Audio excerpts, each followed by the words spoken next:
A perception that religious godly leaders should be prohibited from running for public office. As a matter of fact, no less than the highly esteemed Joaquin Bernas, highly esteemed constitutionalist, Father Joaquin Bernas, said several times that there is no provision in the Constitution that prohibits righteous, godly, religious leaders to run for public office. As a matter of fact, there is a clear provision in the Constitution that no religious test should be made in testing the so-called social and political rights of the citizens.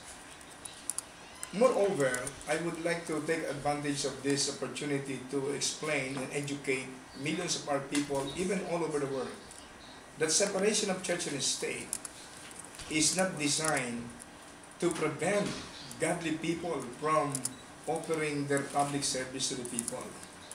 The historical context of that, according to history, Thomas Jefferson, being a Unitarian, wrote a letter to the congregation of the Baptist congregation at the time, assuring them that the state will never interfere nor intervene in the ecclesiastical duties and functions of the church. Because Thomas Jefferson was a Unitarian, and the Baptist congregation was Trinitarian. Thomas Jefferson was Unitarian. He assured them that the state will never interfere in the ecclesiastical duties and functions of the church. And he emphasized that religious freedom and freedom of worship will absolutely be observed and be protected.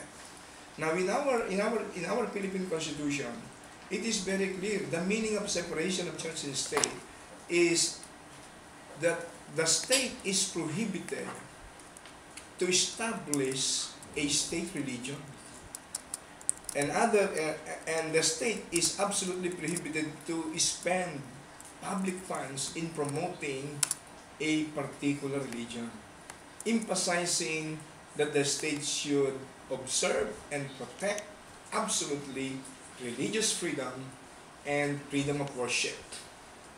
So that is very clear in our Constitution.